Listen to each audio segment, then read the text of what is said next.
In this adventure, we explore Japan's southwestern region, a land steeped in mystery and legend. Its misty mountains, ancient folklore, and arresting natural beauty makes one feel like walking in the path of gods.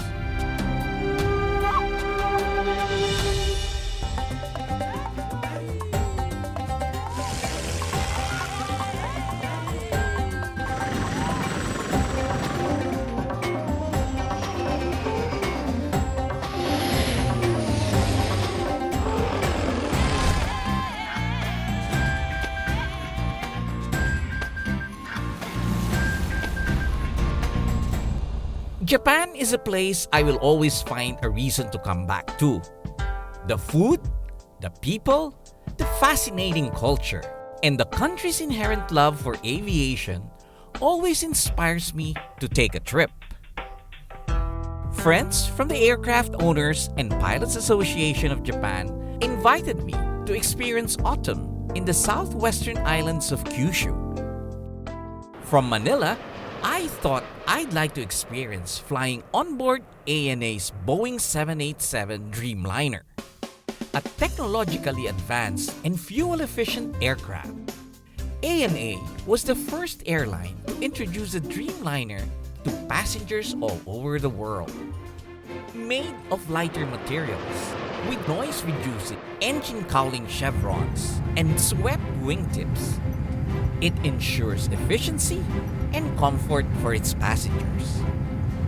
LED lighting, dimmable windows, a wide legroom, higher internal pressurization levels, and quieter engines really enhance comfort even for shorter flights. From Manila, I fly to Kyushu, Japan's third largest island. I land at the airport in Kagoshima Prefecture and was happy to be welcomed by fellow AOPA member Sakashita-san. It has been a long time since I was in Kagoshima, and it felt great to be able to catch up with old friends. After a filling lunch of traditional Japanese curry popular in the region, we were back at the airport in Kagoshima. It was great to see the hangar's facilities continuously improving with newer aircraft to fly. Sakashita-san's airplane was undergoing annual inspection, but he introduced me to Motomoru-san, who was happy to take me up on a flight to see the sights around the area. With a trusty Cessna 172, we planned to fly over some active volcanoes in the area. Before going into the sights on the road, we thought we'd fly over it and get a preview of what we can see. I'm lucky, Motomura-san, very experienced guy, former airline pilot, will be joining us. Takeoff was quick, even in an international airport. This area not being as busy as the big cities. Even if it was cloudy, we were lucky the ceiling was high. It gave us a great view of the thick forests, as well as patches of agricultural land. In no time at all, we see the peaks of Kirishima. It is actually a cluster of some 20 active volcanoes. Let's hope none of them decide to erupt at this very moment. The mythology of Shintoism, Japan's biggest religion, is said to have originated here, with the goddess Amaterasu asking her grandson Ninigi to come down to earth from this mountain to be the ancestor of the Japanese imperial family. From here, we flew back south to the coast of Kagoshima Bay. Mount Sakurajima, another active volcano, stands over the water. After a violent eruption in 1914, lava flow created a bridge that connected it to the island of Kagoshima. Flying on a small airplane really makes you feel you can see and touch everything around you. After the short sightseeing, it was time to go back. We were given a short approach and we landed in no time at all. I have never been up close with such a number of active volcanoes in such a short period of time. We weren't the only ones enjoying flying over Kagoshima airspace. In the city of Izumi, thousands of inbound flights are taking place. Every year, a huge number of migratory cranes make their way to the plains of Izumi, creating a spectacle to behold. The majestic crane has been depicted in Japanese artwork and folklore for centuries. In Eastern cultures, cranes symbolize good fortune and eternal youth because they are believed to have a lifespan of 1,000 years. They say that from October to December, these cranes fly all the way from Siberia via China, Korea, and stop here to roost because of better weather and more abundant food. Cranes are omnivores, eating grains, plants, and small animals like insects and fish. If I could get close to them, they're actually about this tall, and they're increasing in numbers every year. This year, so far, they've counted about 14,218 cranes visiting. Can you imagine that? 14,000. This field has even more takeoffs and landings than the airport in Kagoshima. It's so interesting watching them fly, especially when they try to kill their speed and put their legs down. It's like an airplane putting down the gears. And when they're cruising, it's so nice to watch their wing. It's like having a winglet at the tip of their wings. They seem so graceful as they take off with their big wings flapping and putting their gears up. Watch these guys cruising at formation.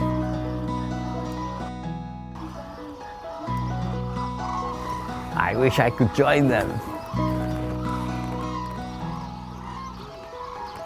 In the past, crane migrations can be seen all over Japan. But in more recent years, the cranes began to congregate only in the city of Izumi.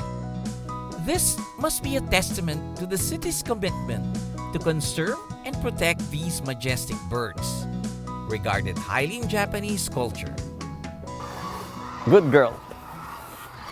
Up next, I go into the heart of the Kyushu region, learning age-old traditions and seeing the most breathtaking scenery, said to be where gods used to walk the earth.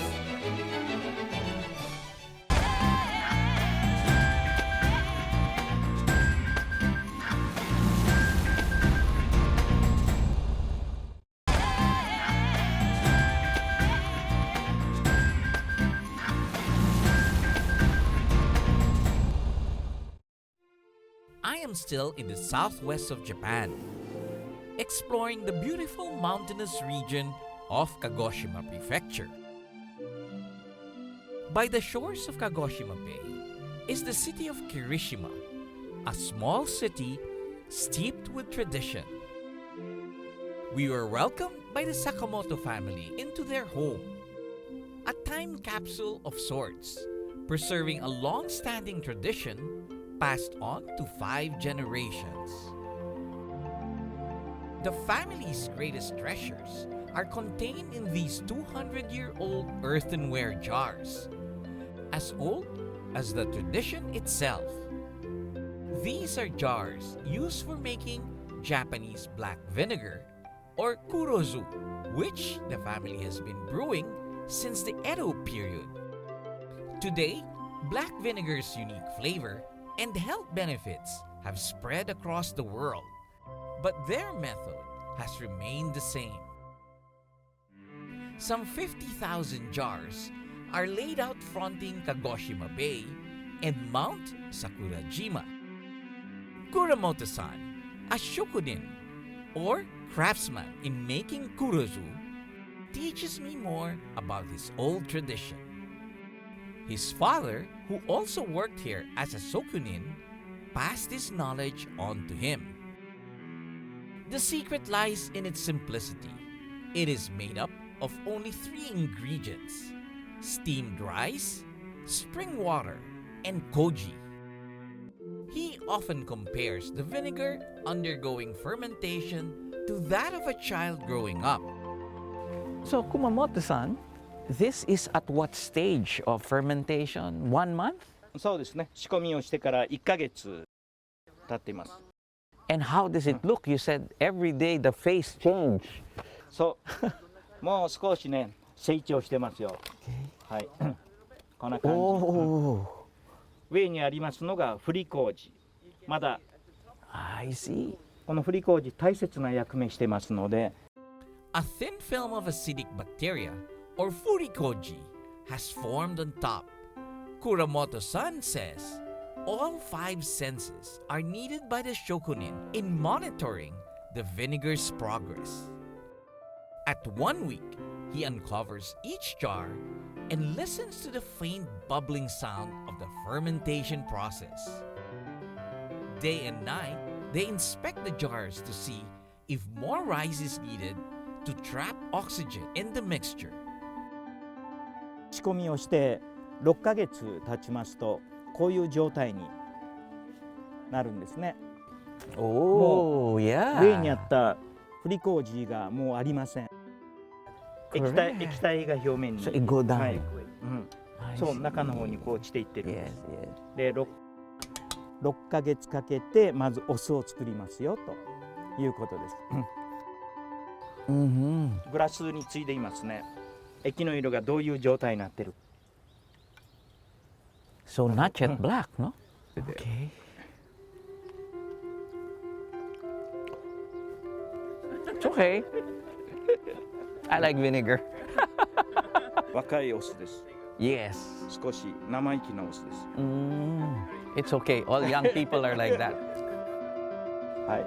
そして今度は熟成に入って入れていきますので、今度はですね仕込みをしてからもう1年経ってるよというのを見ていただきます。でもう瓶詰めしていいよという感じで見てるんです。色ねこんな感じで見てるんです。 Mm-hmm. これがちょうど、1年赤いパッケージの坂本の黒酢の着色度、それと熟成かけましてね毎日こういう作業をしていきますと透明度がすごく増してきます。それも収穫判断で、あと黒酢特有の香り、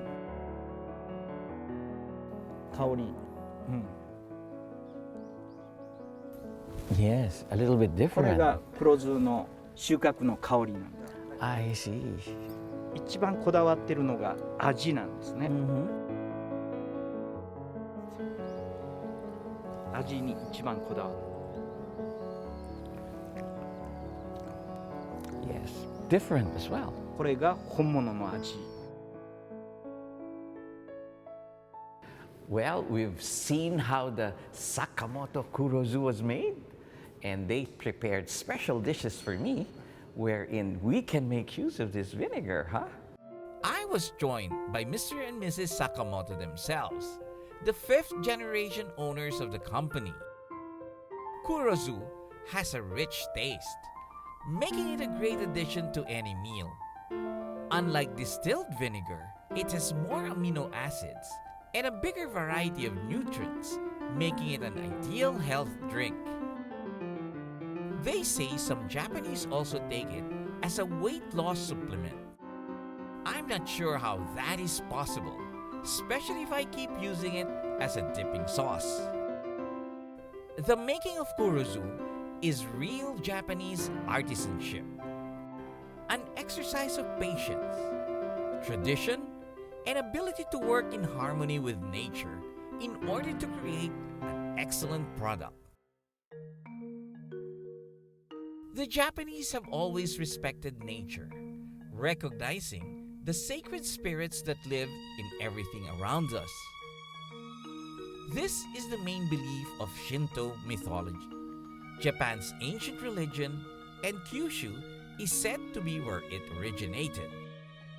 From Kagoshima, I traveled to Miyazaki Prefecture to the town of Takachiho. Takachiho is surrounded by a lot of myths and legends important to the Shinto religion.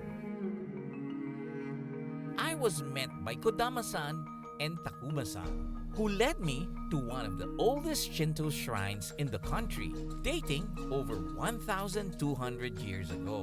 Okay, so before we go into the shrine, Yes. we have to clean ourselves. Okay. Okay, so One step first. Yes. and use your right hand. Right hand. Take this cup. Yes.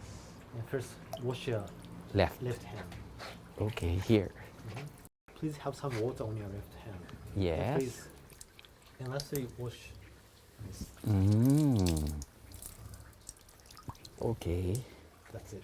That's it. Okay. Thank you. Now you are clean. Now I'm clean.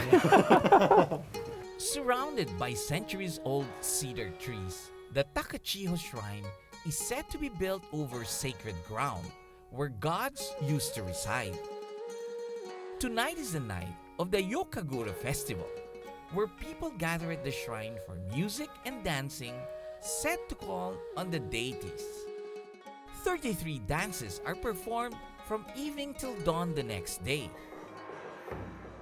We settled into the tatami mats as mass performers reenact tales and legends involving the gods.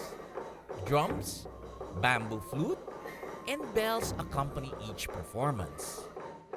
In one tale, the sun goddess Amaterasu got upset and hid herself in a cave, making the world grow dark.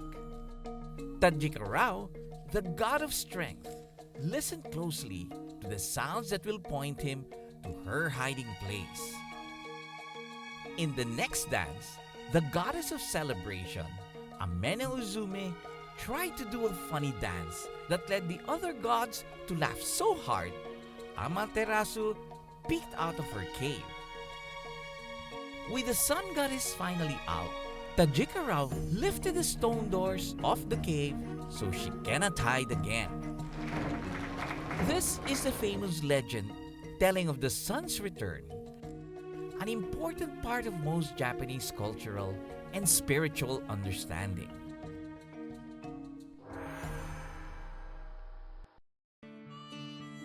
The next day, I weave through the center of the Takachiho Mountains to another sacred place, the mystical Takachiho Gorge. The place is deeply connected to important legends owing to its natural beauty. A long walking trail decorated by flowering trees, fish ponds, and bubbling brooks makes for a truly enjoyable and relaxing stroll. But its main draw is the spectacular formation of volcanic basalt columns towering over the Gokase River. With waterfalls cascading on its cliffs, it almost looked too magical to be real. To get a closer look, one can row a boat through the gorge. This gorge was actually formed because of the eruption of Mount Aso, which is about 70 kilometers away from here. This took place 100,000 years ago, and the rapid cooling of ancient lava flows created these columns that people liken to the scales of a dragon. The flow of the Gokase River cut through to form this V-shaped gorge. And a 17-meter waterfall completes the picture-perfect scene, flowing down from the narrowest part of the gorge. Be it gods or the powerful forces of nature, they have certainly done their best work here. This gorge is just one of the natural wonders of this earth. Takachiho and most of Kyushu are considered places of religious importance and impressive natural beauty that puts one closer to the world of the divine. Up next, I see more of Kyushu's historic towns and learn new skills along the way, while savoring the warmth of old friendships.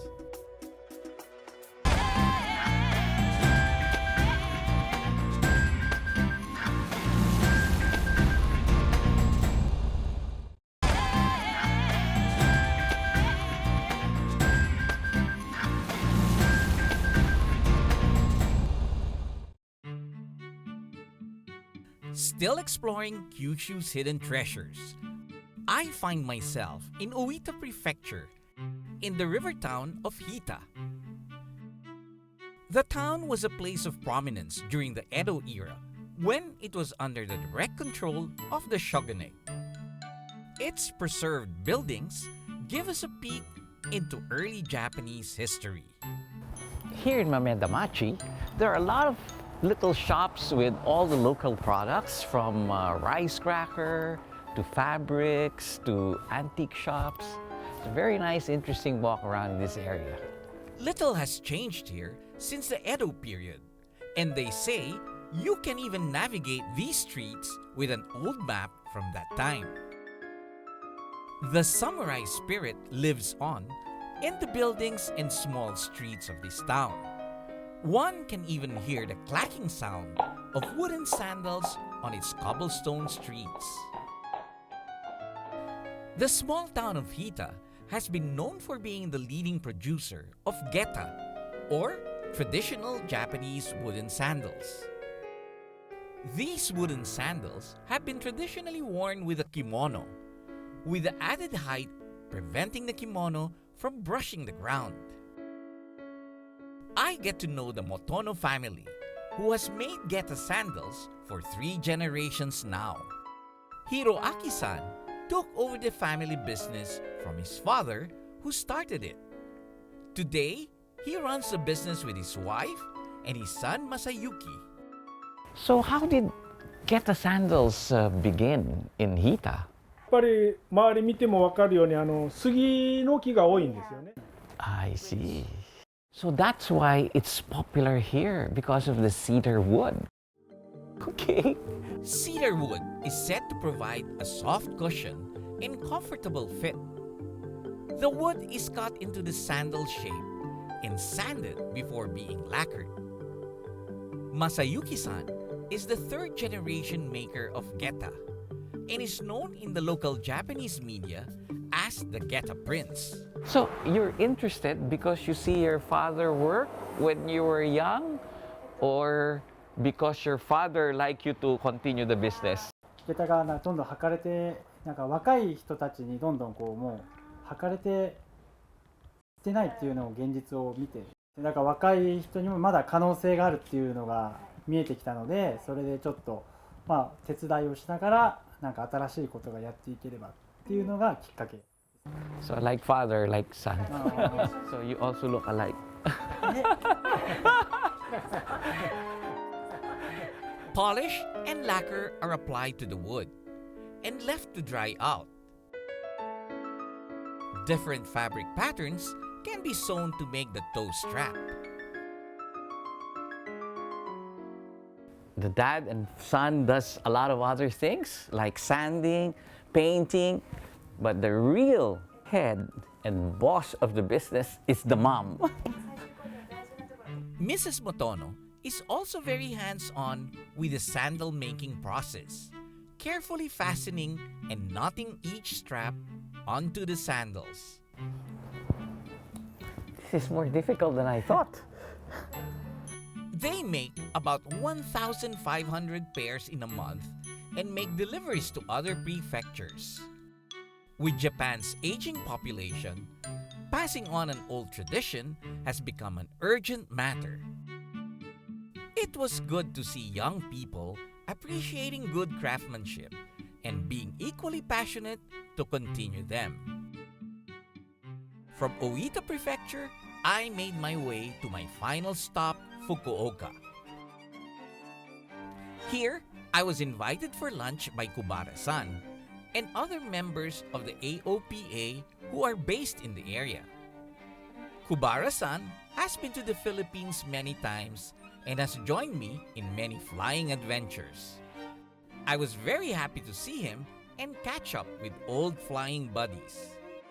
Fukuoka is known for holding the national sumo tournament in the region of Kyushu.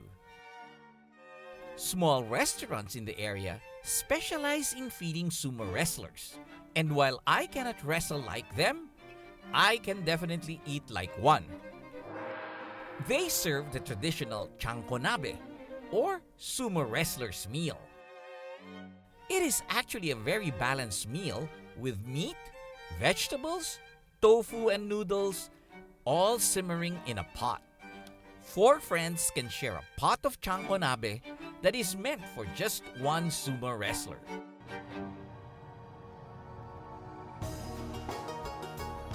Kyushu offers historic treasures and natural beauty. It is the Japan of old, undisturbed by modernity, but still keeping up with the future. A place where gods and mortals coexist, and where people and nature have lived together in harmony for centuries. This has been your captain, Joy Roa. See you in the next Asian Air Safari.